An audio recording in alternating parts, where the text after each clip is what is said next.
Swayam Prabha. Digital India. Educated India.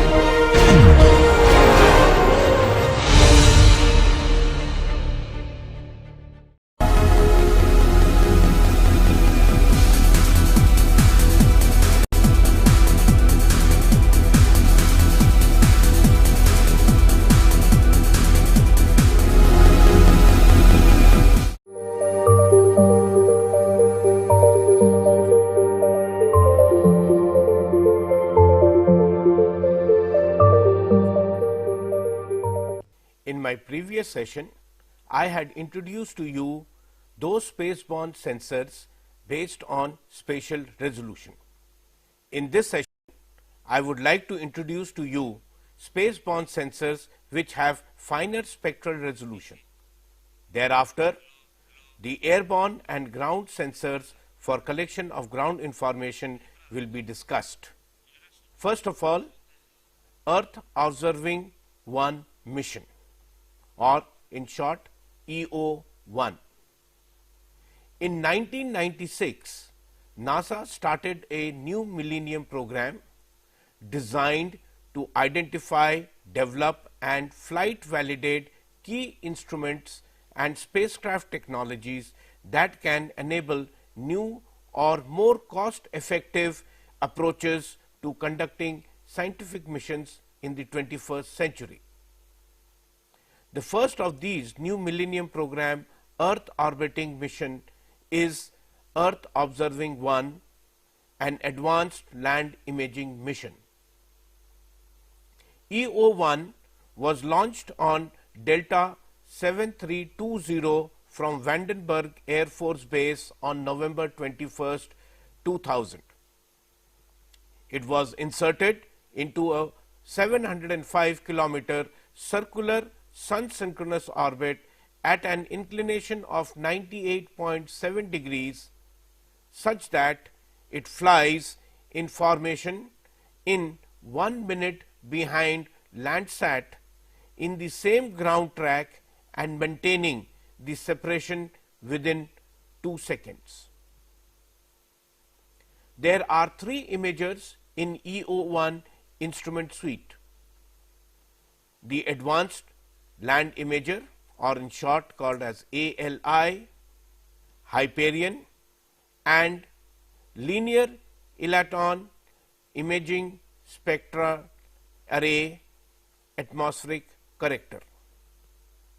The latter two are spectral imaging known as hyperspectral instruments with narrow bandwidth contiguous bands providing high resolution spectral measurements.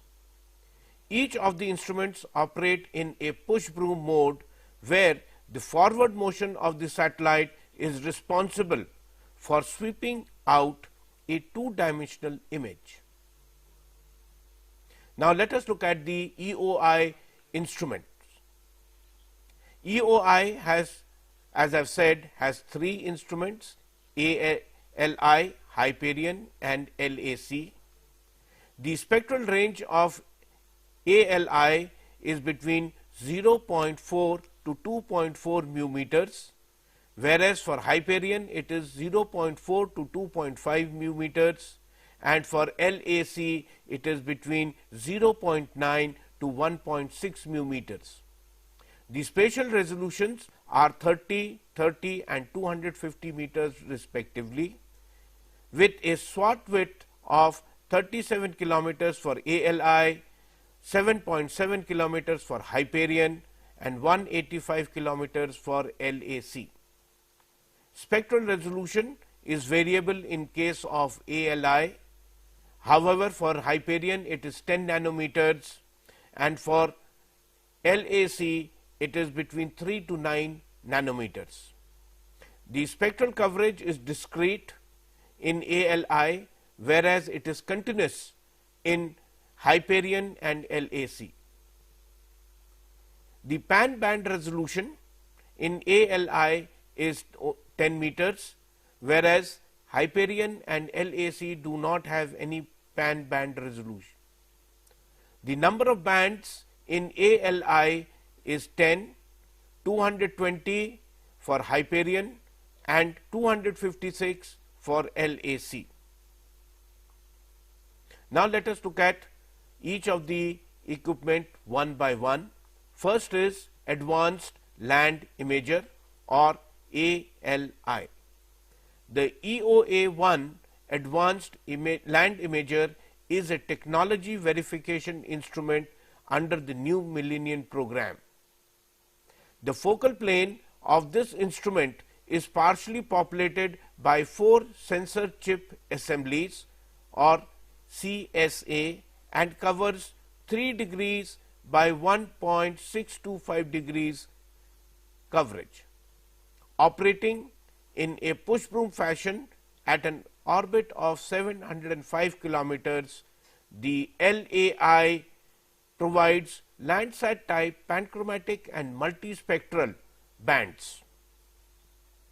These bands have been designed to mimic the 6 Landsat bands with 3 additional bands covering the region of 0.433 to 0.453, 0.845 to 0.890 and 1.2 to 1.3 mu meters. The ALI also consists of a wide angle optics designed to provide a continuous 15 degrees by 1.625 field of view for fully populated focal length with 30-meter resolution for multispectral pixels and 10-meter resolution for panchromatic pixels. Now we come to the next equipment in the EO1, and that is Hyperion. The Hyperion instrument provides a new class of Earth observation data for improved Earth surface characterization. The Hyperion provides a science-grade equipment with quality calibrations based on heritage from the Lewis hyperspectral imaging instrument. The Hyperion capabilities provide resolution of surface properties into hundreds of spectral bands versus the 10 multispectral bands flown on any traditional Landsat imaging missions. Though this large number of spectral bands, complex land ecosystems shall be imaged and accurately classified. The Hyperion provides a high-resolution hyperspectral imager capable of resolving 200 spectral bands between 0.4 to 2.5 mu meters with a 30-meter spatial resolution. The instrument images an area of 7.5 kilometers by 100 kilometers land area per image and provides detailed spectral mapping across all 220 channels with high radiometric accuracy. The major component of the equipment include the following: System 4 optics designed based on COMPSAT EOC mission. The telescope provides for 2 separate grating image spectrometers to improve signal to noise ratio. A focal plane array which provides separate short wave infrared and visible or near infrared detectors based on spare hardware from the Lewis HIS program. A cryo cooler identical to that fabricated for the Lewis HIS mission for cooling of the SWIR focal plane. Hyperspectral imaging has wide-ranging applications in the area of mining, geology, forestry, agriculture and environmental management. Detailed classification of land assets through Hyperion will enable more accurate remote mineral exploration, better prediction of crop yield and assessments, and better containment mapping. Then we come to the next instrument, which is LAC, or in short called as the atmospheric corrector. EOA1 is providing the first space-based test of an atmospheric corrector for increasing the accuracy of surface reflectance estimates.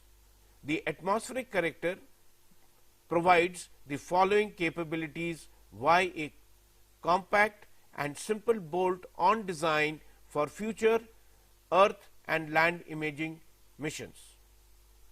First, high spectral, moderate spatial resolution hyperspectral imager using a wedge filter technology. Spectral coverage of 0.89 to 1.58 mu meters. The bands are selected for optimal correction of high spatial resolution images. Correction of surface imagery for atmospheric variability, primarily water vapor. The atmospheric corrector is applicable to any scientific or commercial Earth remote sensing mission where atmospheric absorption due to water vapor or aerosols degrades surface reflectance measurements. Using the atmospheric corrector, instrument measurements of rather than modeled absorption values enables more precise predictive models to be constructed for remote sensing applications. The algorithms developed will enable more accurate measurements and classification of land resources and better models for land management in the future. Now we look at the next finer spectral mission known as the ASTER mission.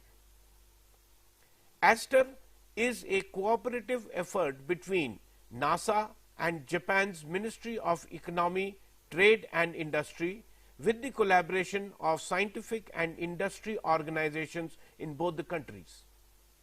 ASTER captures high spatial resolution data in 14 bands from the visible to the thermal infrared wavelengths and provides stereo viewing capabilities for digital elevation model creation. The ASTER instrument consists of 3 separate instrument subsystems.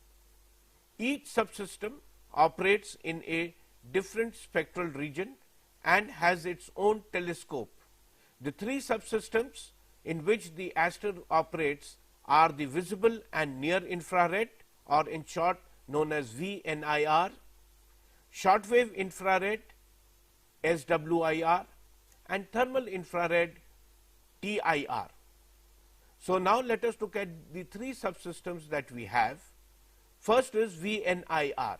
The VNIR subsystem operates in 3 spectral bands at visible and near infrared wavelengths with a resolution of 15 meters.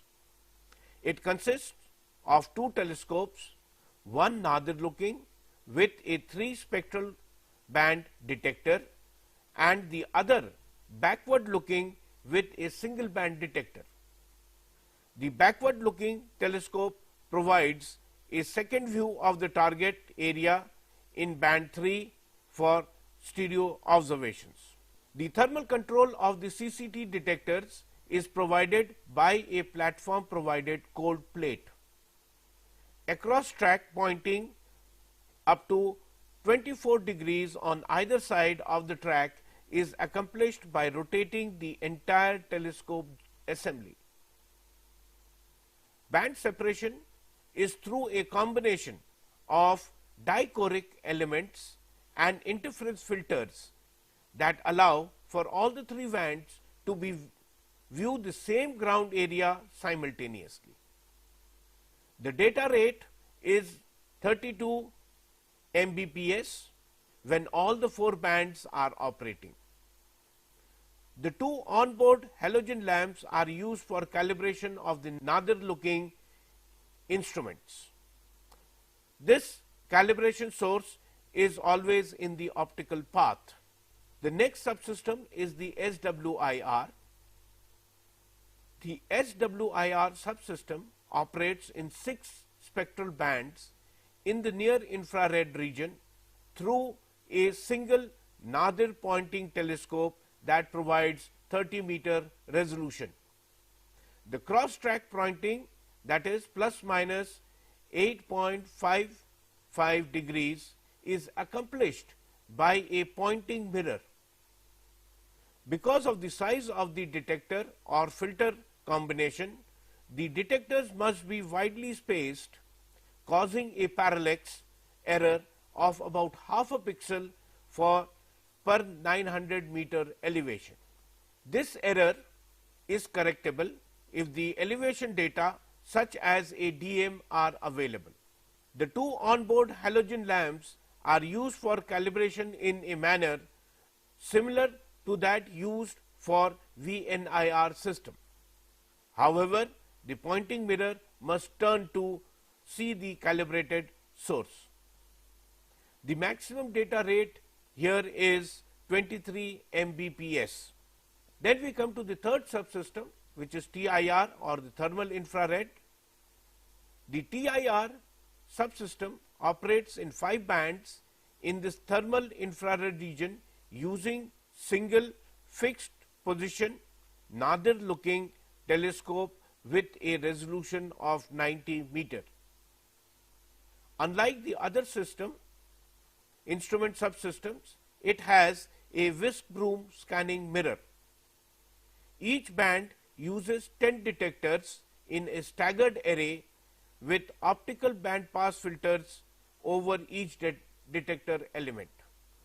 The maximum data rate is 4.2 Mbps.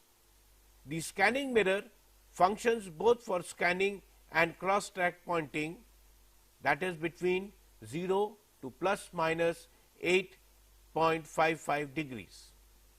In the scanning mode, the mirror oscillates at about 7 Hz, and during one oscillation, data are collected in one direction only. During calibration, the scanning mirror rotates 90 degrees from the nadir position to view an internal black body. Because of the instrument's high data rate, restrictions have been imposed so that the average data rate is manageable by the spacecraft data management system. Now we come to the applications of ASTER data. First is land surface climatology. It allows for the investigation of land surface parameters such as surface temperature to understand land surface interaction and energy and moisture fluxes. Vegetation and ecodynamics.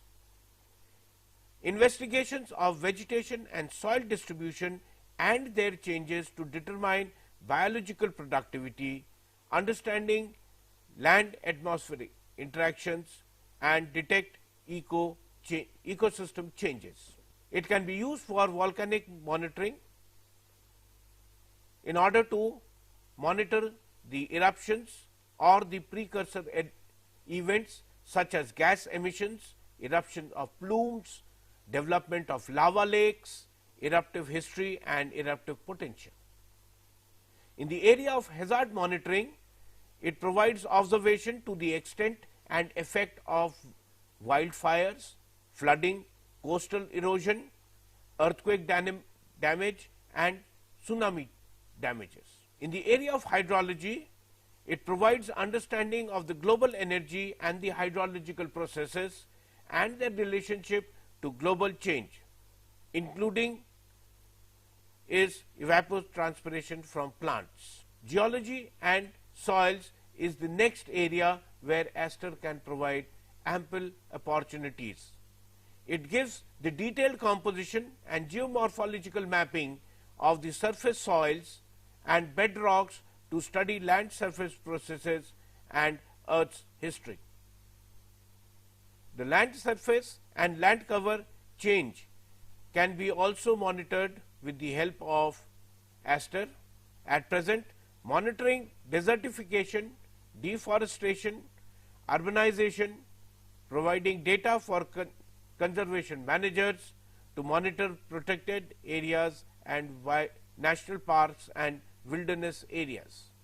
Now we come to the next type of satellite mission, which is known as AVIRIS.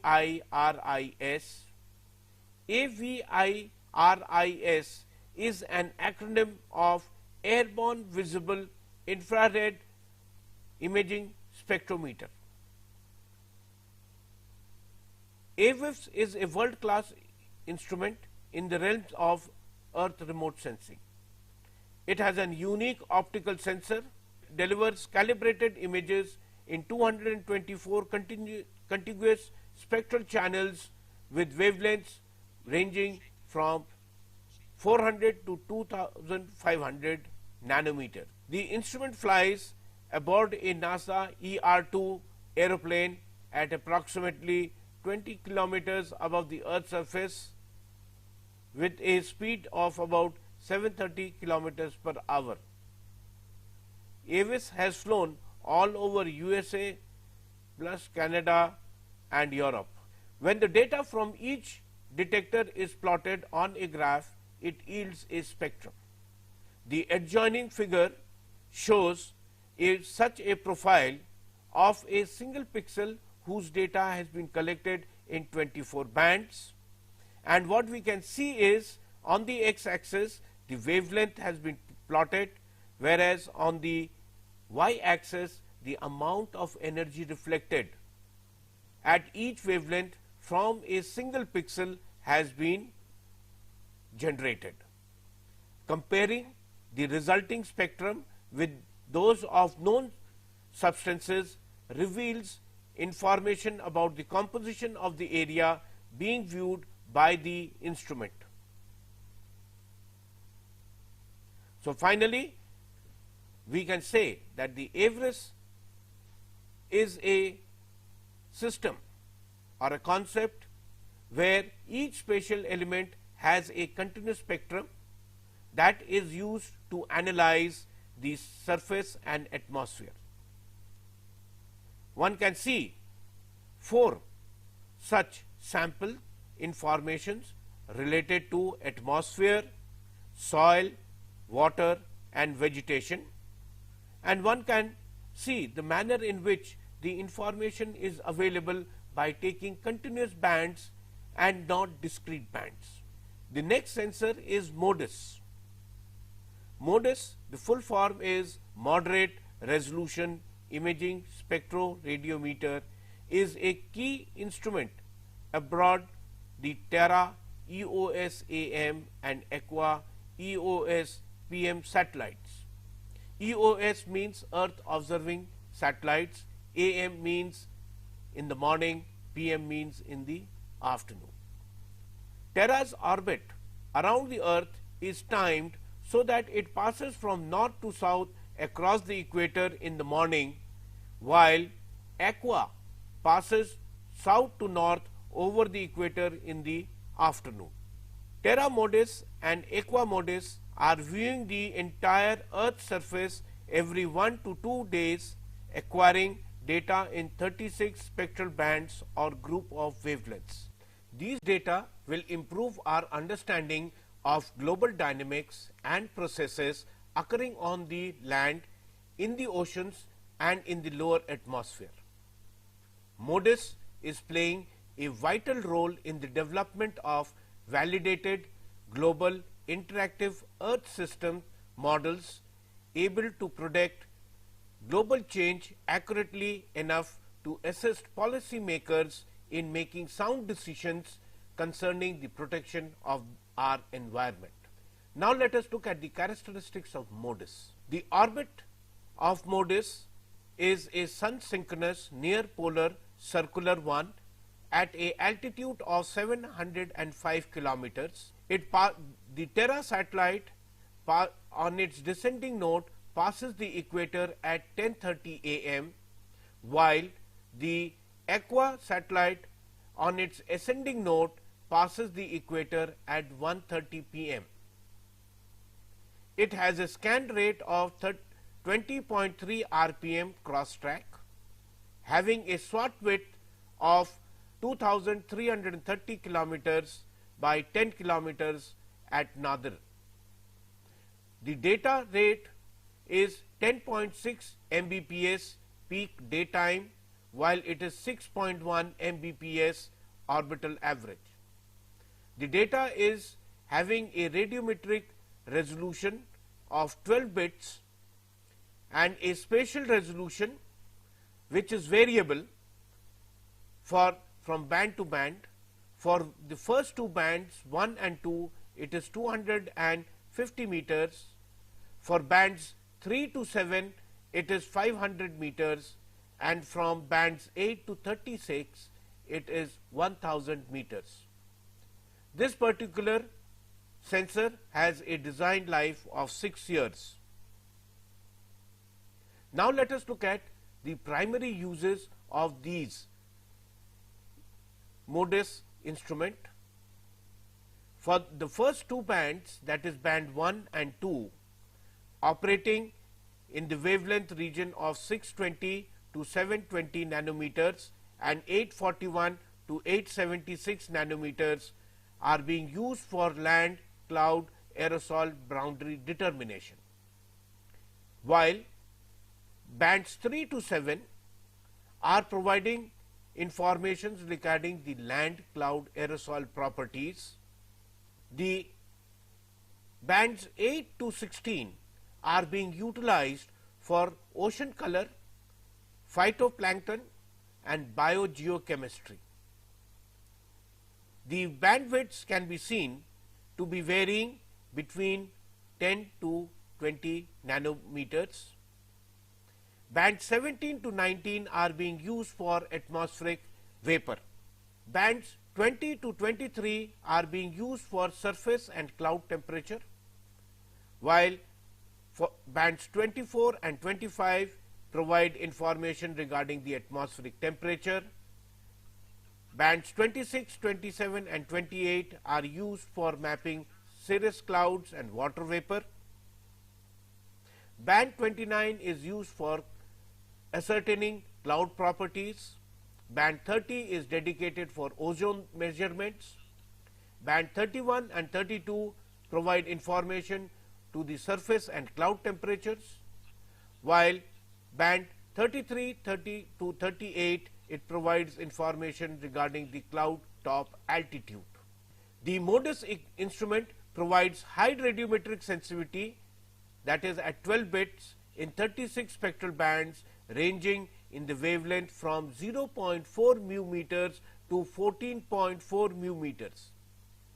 The responses are custom tailored to the individual needs of the user community and provide exceptionally low out of band responses. Two bands are imaged at a nominal resolution of 250 meters at Nadir, with 5 bands at 500 meters and the remaining 29 bands at 1 kilometer. A plus minus 55 degree scanning pattern at the EOS orbit of 705 kilometers achieves a 2330 kilometer swath width and provides global coverage every 1 to 2 days. The scan mirror assembly uses a continuously rotated double-sided scan mirror to scan a plus minus 55 degree and is driven by a motor encoded built to operate at 100% duty cycle throughout the 6-year instrument design life.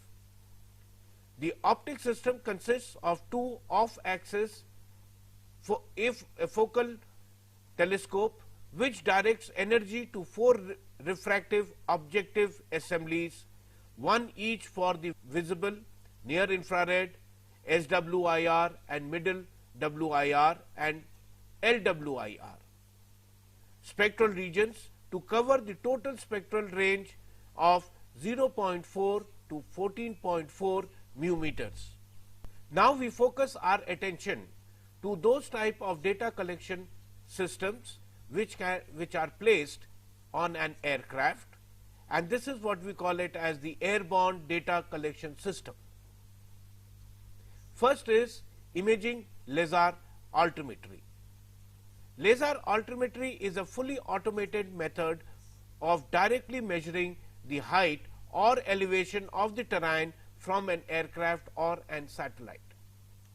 Imaging laser altimetry provides digital three-dimensional information about the shape of the Earth's surface.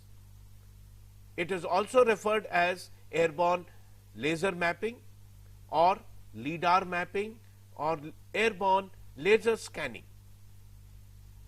The instruments used to perform these measurements are called laser altimeters or laser scanners. Imaging laser altimeter being a direct measurement method generating 3D measurements right away, it requires the least manual or interactive effort of data processing. Several hundred square kilometers of terrain elevation can be collected in one day using airborne laser altimeter, and the time to process the resulting data into digital surface model may take a similar amount of time, while ground-based surveying method teams would need weeks to months. Let us look at the working principle of a laser altimeter. A laser altimeter is operated from a plane or a helicopter or from a satellite. It determines the distance of the Earth's surface by measuring the time of flight of a short flash of infrared laser radiation. The instrument emits laser pulses which travel to the surface where they are reflected. Part of the reflected radiation returns to the laser altimeter, is detected and stops a time counter which was started when the pulse was sent out. The distance is then easily calculated by taking the speed of the light into consideration. In order to figure the exact geographic 3D coordinates, that is latitude, longitude and elevation of any surface spot that was hit by a laser pulse, it is necessary to know two more items in addition to the distance: the location of the aircraft from which the measurement was made and the direction in which the laser altimeter was looking.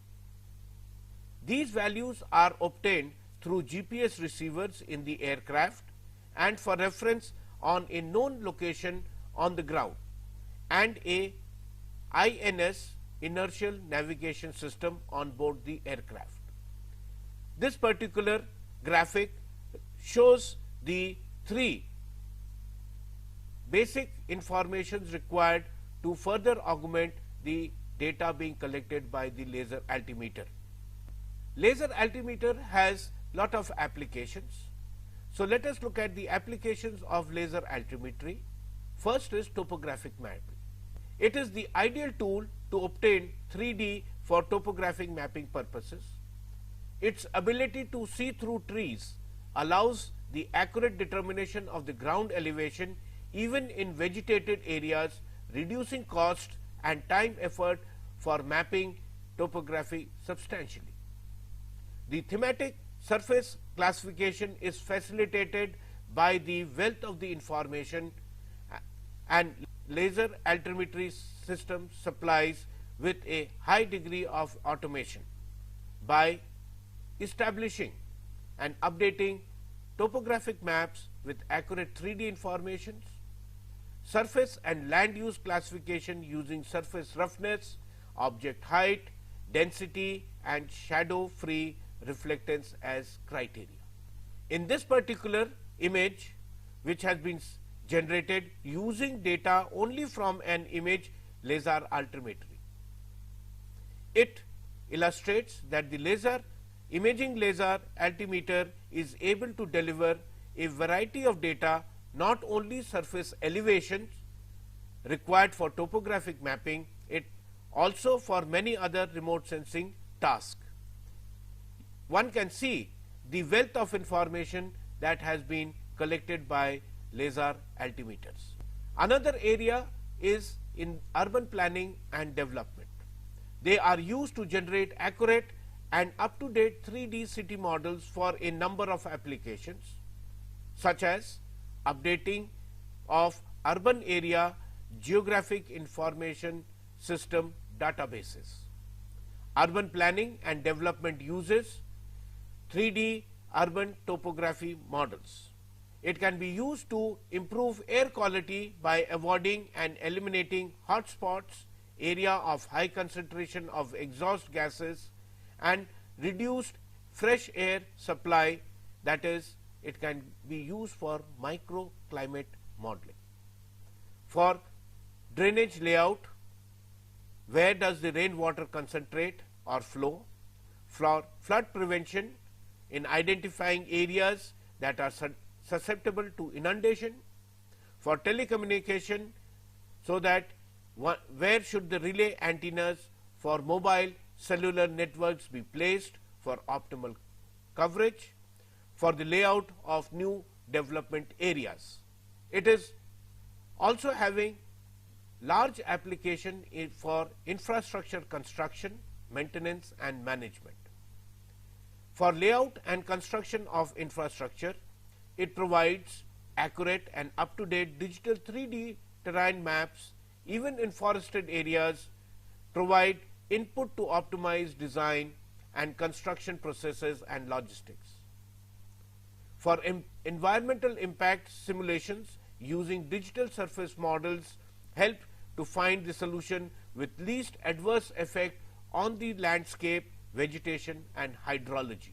In the area of highway and airport and rail track inspection, laser altimetry provides sufficient vertical resolution to detect major road surface, runway surface and rail track deformations on the fly. For paved surfaces, even potholes deeper than 2 inches can be detected. Large obstructions like fallen trees after storms are of course can be detected. In this particular graphics, it shows the image of a runway segment of 800 by 200 meters. The top diagrams are the orthogonal views displaying the surface reflectance at the laser wavelength, that is NIR, by brightness coding, and the elevation represented by color coding and contour lines. The runway curvature of about 30 centimeter from the center to the edges is visible, indicating the high vertical resolution possible with laser altimetry. This particular slide shows the perspective rendering of a highway ramp. The image color is generated by a process called IHS, that is intensity hue saturation coding, where elevation determines the color, that is hue, and the brightness, that is intensity, is derived from the surface reflectance. With imaging laser altimeters, surface reflectance can be derived directly from the return signal energy. The section displayed here covers an area of 150 meters by 150 meters. The highway lanes can be clearly be identified as dark lines in the image. Airborne laser mapping is a highly efficient tool to generate and maintain accurate real estate and infrastructure inventories, as it interfaces well with GIS databases. The planimetric resolution of image laser altimeters is sufficient to capture the key features of individual buildings. In the adjoining image, it shows a oblique view of a larger office building generated by laser scanner data. The image covers an area of 150 meters by 150 meters. One can note that even details like stairwells at the edges of some of the roofs have been detected. It has very wide applications in the area of ecology and environment. Monitoring of change in the local shape of the Earth's surface must be done by 3D measurements. Fully automatic, highly repeatable measurement techniques are preferred for repetitive measurements as required in monitoring tasks. Imaging laser altimeter is a direct 3D mapping technique, is the method of choice in many of the areas listed, providing high vertical accuracy and requiring minimal interaction in processing and surface model generations. So, let us look at which are these application areas.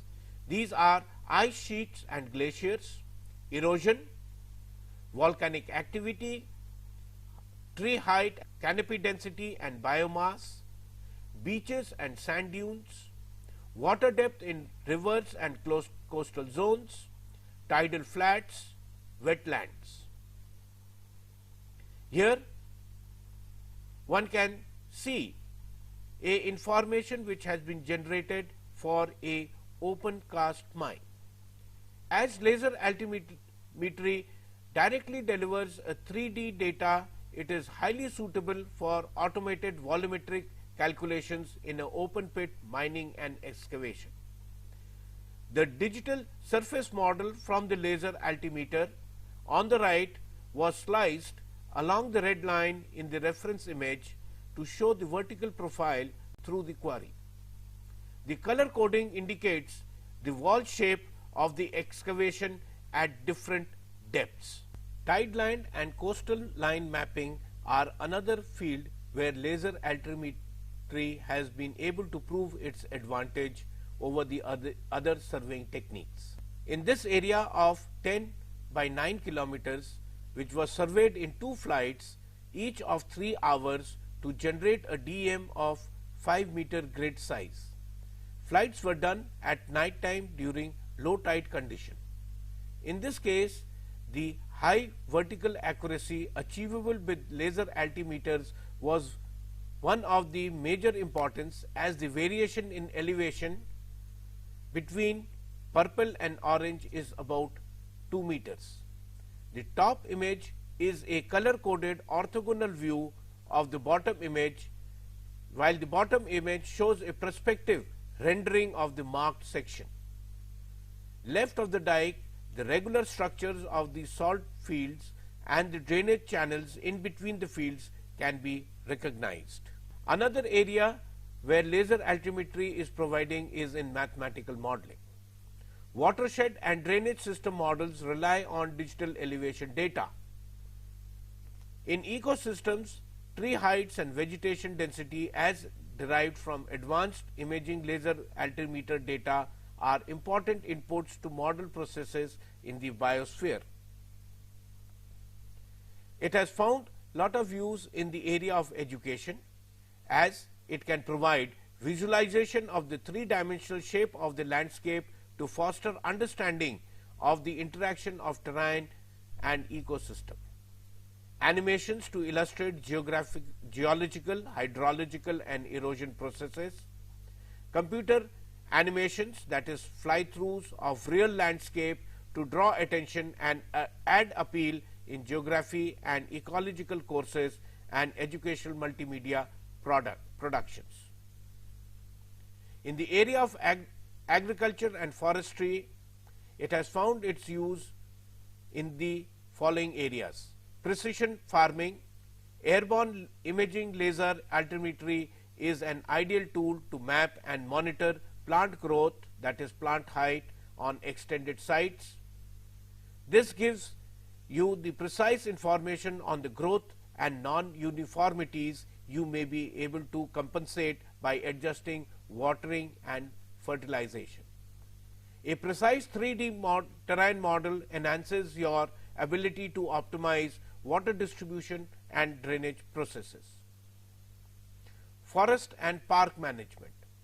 Monitoring of canopy density and tree heights is one of the major applications of advanced imaging laser altimeter, which cannot be achieved by any other automatic means as efficiently. The results may, for example, be used to detect vegetation disease or to assess the impact of storms and to respond rapidly. As above, digital terrain models of the forest grounds are useful to study drainage paths and for planning pathways. Laser altimetry is essentially the only technology able to provide terrain maps in forested areas. This image illustrates one of the unique capabilities of laser altimeters, that is to measure the canopy height of the vegetation and to simultaneously measure ground beneath the vegetation.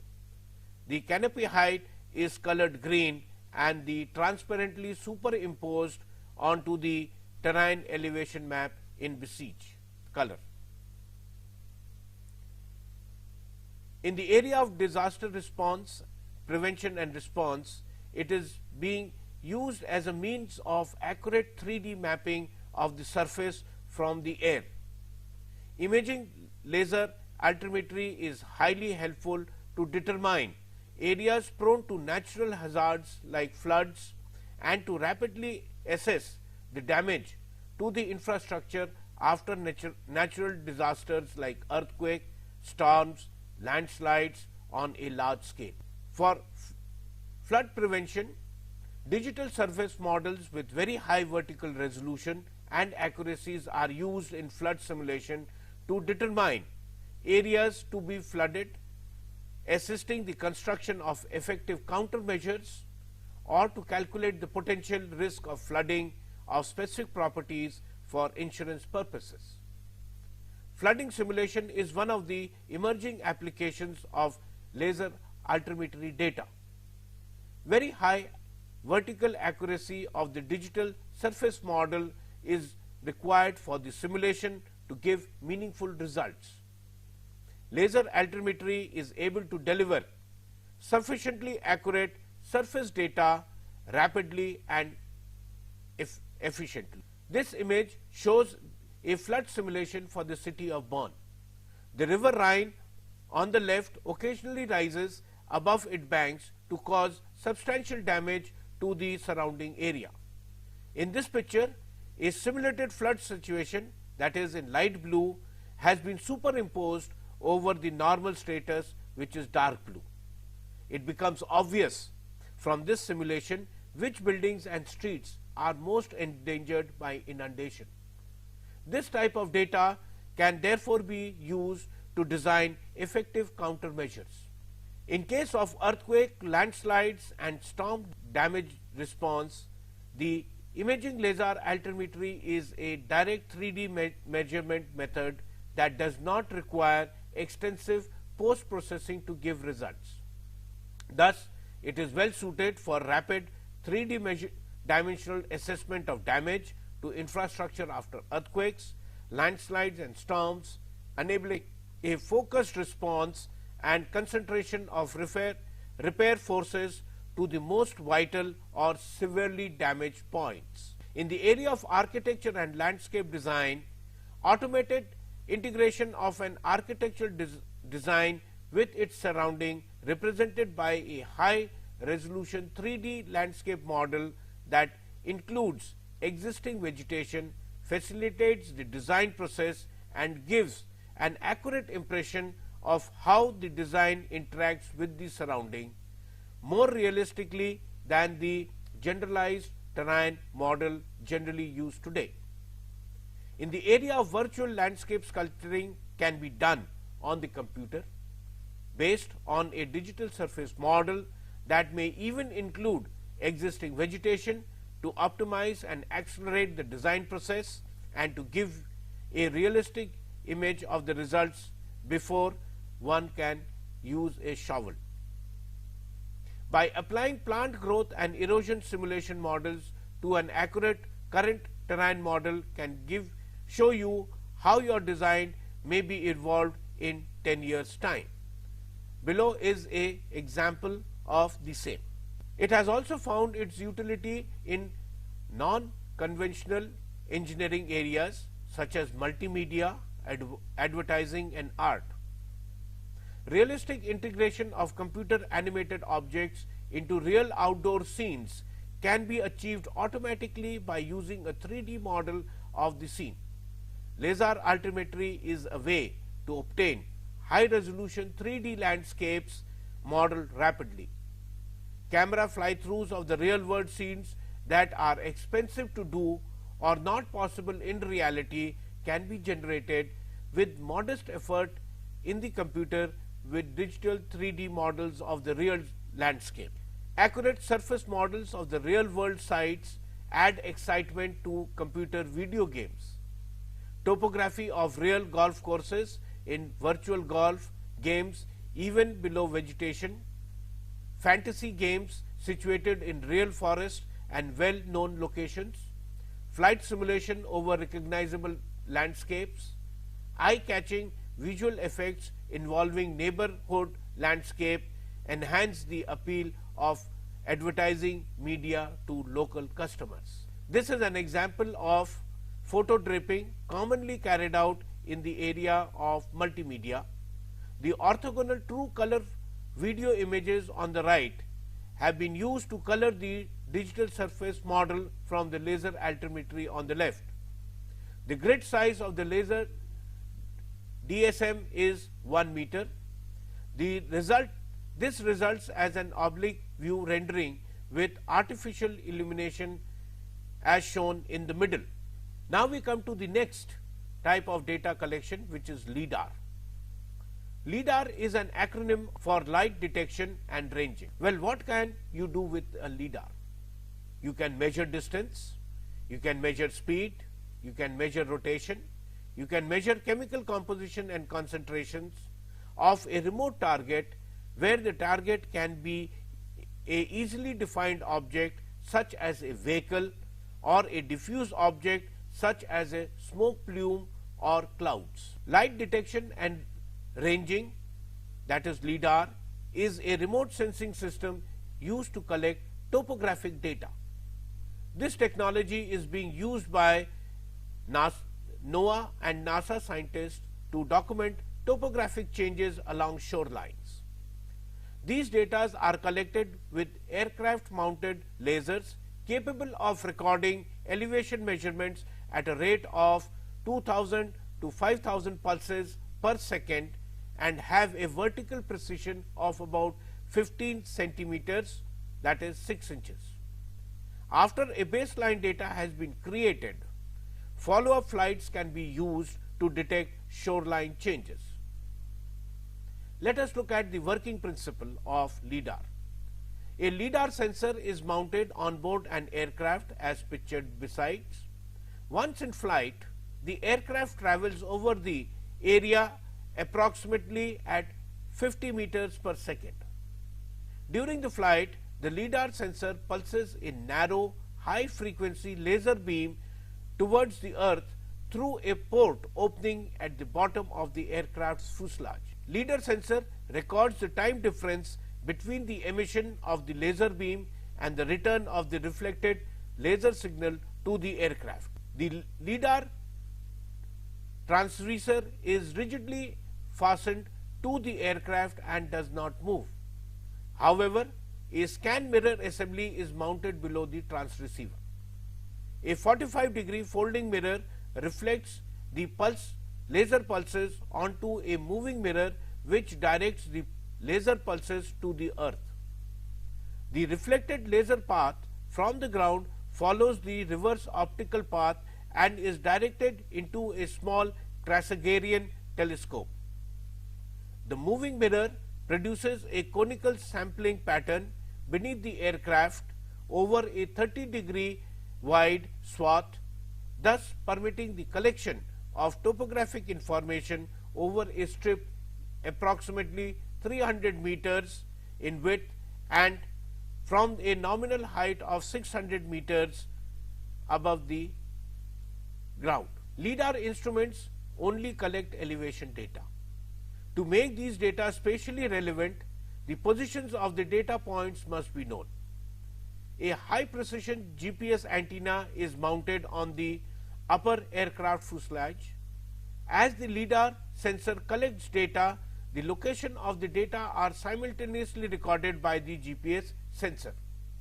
After the flight, the data are downloaded and processed using specially designed computer software.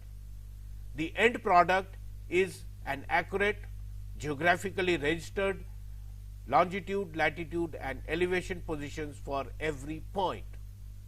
These X and Y, Z data points allow the generation of a digital elevation model on the ground surface. Having collected the data, the next task is how do we interpret the information so received. So let us look at interpreting LiDAR elevation maps. In remote sensing, false color images such as LiDAR elevation maps are common. They serve as an effective mean for visualizing the data. The term false color refers to the fact that these images are not photographs. Rather, they are digital images in which each image pixel represents a data point that is colored according to its value.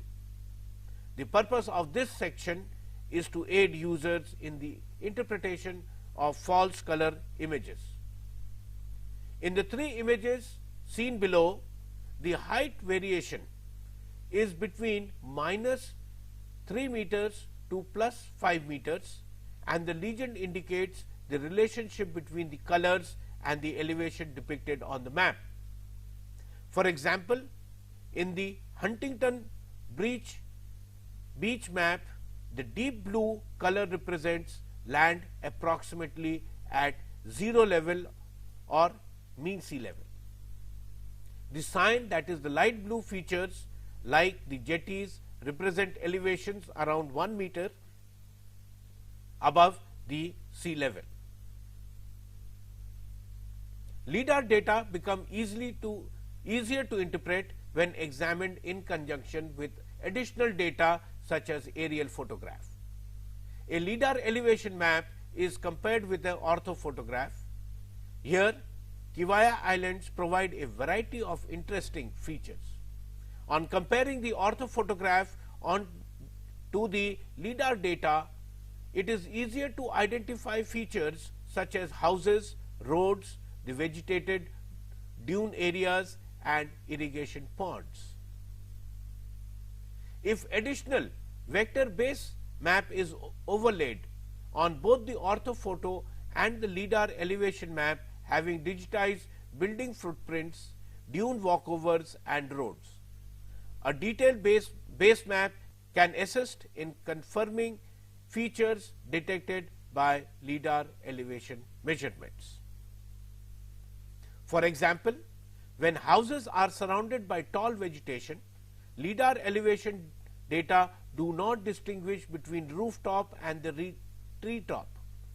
Without the vector base map, it would be very difficult to determine the boundaries between roofs and trees. Often, ancillary data do not provide sufficient detail, nor it is available. In these cases, the user must obtain ground reference information using either local knowledge or by visiting the area to accurately confirm landmarks. Users can also view LiDAR data by creating a plot of the profile of the data. In this profile below, the beach features including the dune crest, beach face and the waterline can be determined. Now we come to the next section, that is ground based data collection systems. In this, one of the main equipment is ground penetrating radar. Ground penetrating radar is a non-destructive geophysical method that produces a continuous cross-section profile or record of subsurface features without drilling, probing or digging. The ground penetrating radar, or in short GPR, profiles are used for evaluating the location and depths of buried objects and to investigate the presence and continuity of natural subsurface conditions and features. Ground penetrating radar operates by transmitting pulses of ultra high frequency radio waves, that is microwave electromagnetic energy, down into the ground through a transducer called an antenna. The transmitted energy is reflected from various buried objects and distinct contacts between different earth materials. The antenna then receives the reflected waves and store them in the digital control unit. When the transmitted signal enters the ground, it contacts the object or subsurface strata with different electrical conductivities and dry electrical constants. Part of the ground penetrating radar waves reflect off of the object or interface, while the rest of the waves pass through the next interface. The reflected signals return to the antenna, pass through the antenna and are received by the digital control unit. The control unit registers the reflections against two-wave time signal in nanoseconds and then amplifies the signals. The output signal voltage peaks are plotted on the ground penetrating radar profile as band by the digital control unit. For each reflected wave, the radar signal changes polarity twice. These polarity changes produces 3 bands on the radar profile for each interface contacted by the radar wave. Ground penetrating radar waves can reach up to a depth of 100 feet or 30 meters in low conductivity materials such as dry sand or granite. Moist clays, shales and other high conductivity materials may attenuate or absorb GPR signals, greatly decreasing the depth of penetration to 3 feet, that is 1 meter or less. The depth of the penetration is also determined by the GPR antenna used. Antennas with low frequencies ranging from 25 to 200 megahertz obtain subsurface reflections from deeper depth about 30 to 100 feet or more, but have low resolution in terms of information content. These low frequency antennas are used for investigating the geology of a site, such as for locating sinkholes or fractures and to locate large deep buried objects. Antennas with higher frequencies ranging from 300 to 1500 megahertz obtain reflection from shallow depths ranging between 0 to 30 feet and have high resolution.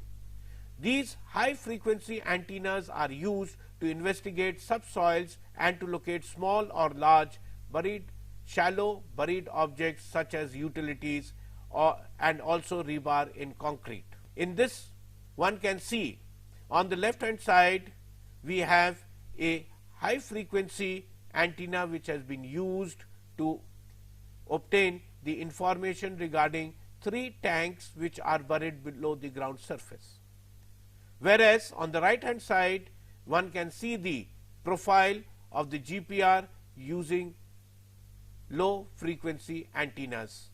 The manner in which the soil profile is changing can be very clearly depicted. With this knowledge of different types of input data available, in my next session I would like to discuss the various aspects related to classification of information.